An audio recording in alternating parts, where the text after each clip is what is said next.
Alright guys, Riptide. What a fantastic song. And a great one for a beginner because there is only a few different chords. But of course, it does have its challenges, the strum and changing chords as well. Which we all know, if you're a beginner guitarist, that's the toughest thing. It's changing chords, isn't it? So I'm going to give you a few different things, or a few different tips to help you do that. So, let's get into it, alright? We've got an E minor. Alright, so your first finger on the B string on the first fret, your middle finger on the D string, the second fret, and your third finger nestled under that on the G string. And we play that from the A string, right? Okay, then we have a G chord. Now, I play it like this. Okay, which does come in handy when you're changing chords, and also for a part in the bridge where you get your finger on here. But anyways, you can just play a G chord like this if you like.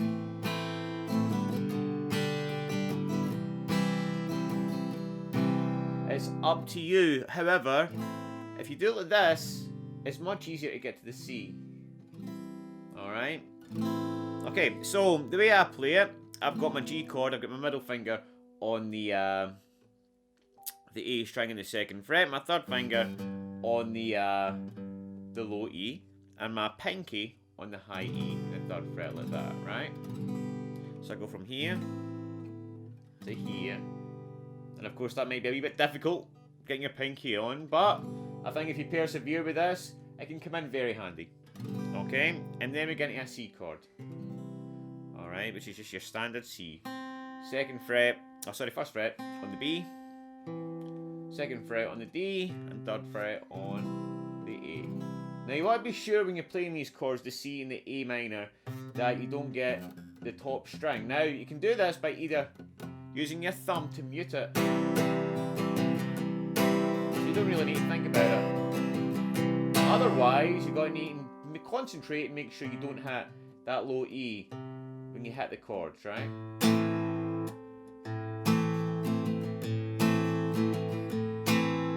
Okay. I know it's very tempting as a beginner just to play all the strings, like who cares? But eventually those bad habits become quite hard to turn around, alright? So make sure you get into the habit of playing chords from the right strings. Now we've got the chords. We've got A minor, a G, and a C. Now let's get the strumming.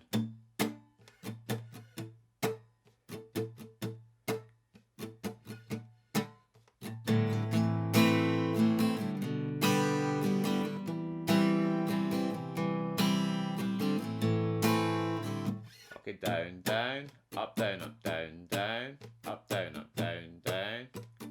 Now you can add a little strum in there, down, down, down, up, down, up, down, down, down, up, down, up. Like that. It's quite subtle. Or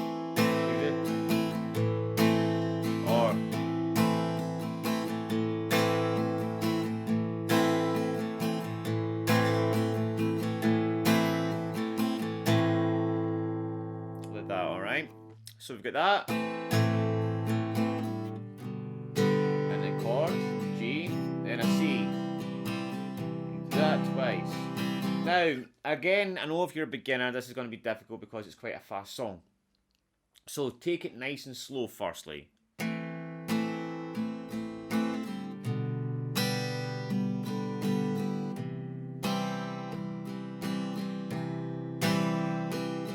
And watch, there's an accent on that as well. It's not just, it's down, down, right?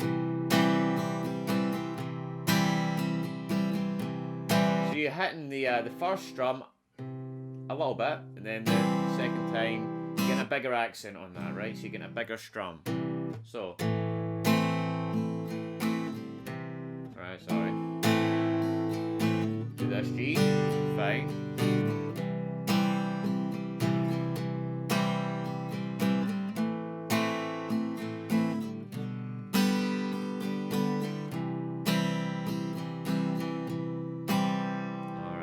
Now also, if you're getting a lot of times when you're a beginner as well, you you might be thinking, how come your guitar sounds better? How come your chords sound cleaner?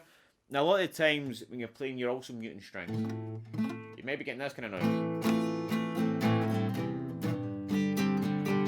Something like that, right? And the reason for that most of the time is, well, there's two reasons. One, that you're not pushing the strings down quite hard enough. So you might be getting some muted strings in there like that. Another is that you are holding your fingers, you're pushing it in with the flats of your fingers rather than the tips. Because what happens when you do that is your finger automatically starts muting other strings. Now you want to make sure that your fingers are coming in like this, alright? So there's a little bit of a gap there between your fingers and the actual fretboard, okay? So make sure you're doing that. And eventually, your chords just start sounding a little bit cleaner. Okay, so that's the verse. Now there is a little bridge that happens as well.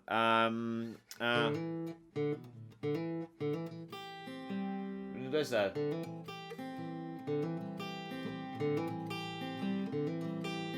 Now what's happening here is you're hammering on. It's like an A minor chord, right? With like your third finger.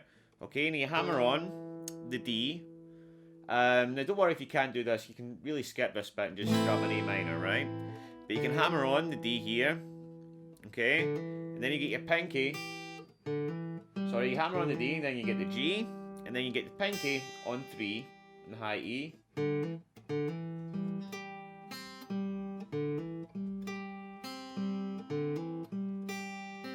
Alright, so you're hammering on. You can just keep your first finger on the B here. Then you're getting the G. 3, 2, 1, like that.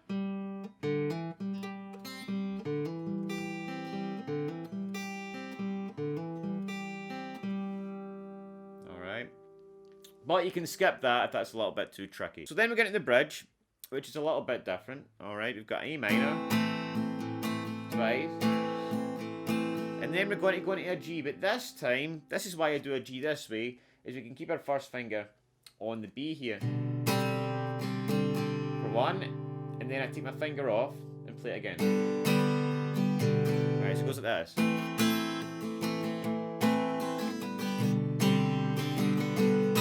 Alright, again.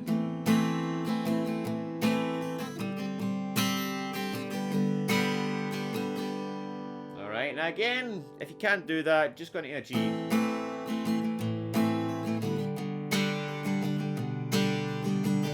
Alright, it works just fine. But, it sounds nice like this, right?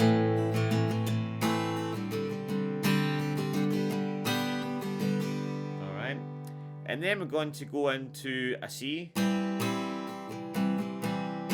And then into the F chord. Okay, so what we're doing here, though, we're not barring the F.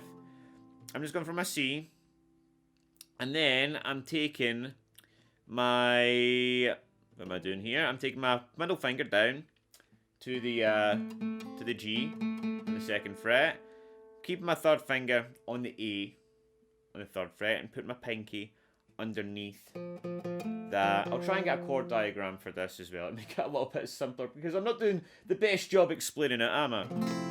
So it's like this. So you've got 1 on the B, 2 on the G, 3 on the D, and 3 on the A as well. So you get this. And you're playing that high E open, which is really nice. Okay, so again you've got this from the beginning.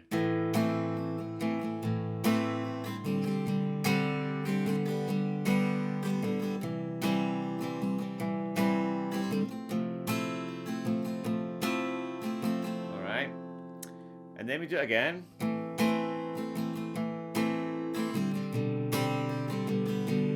This time,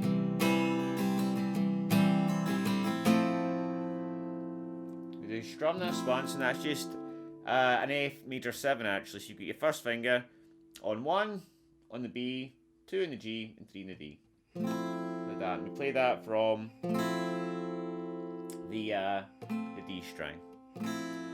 All right, so again.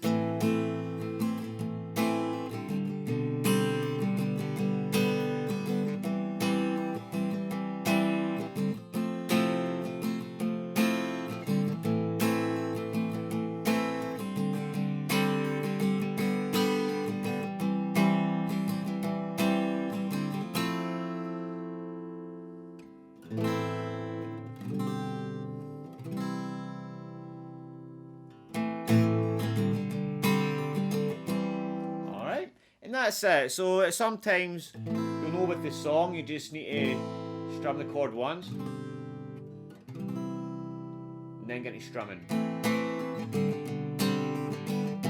But, you know, it's music and you can kind of do your own thing with it. Also, I meant to mention that if you did want to play along the song, you need a capo in the first fret, I think, as well.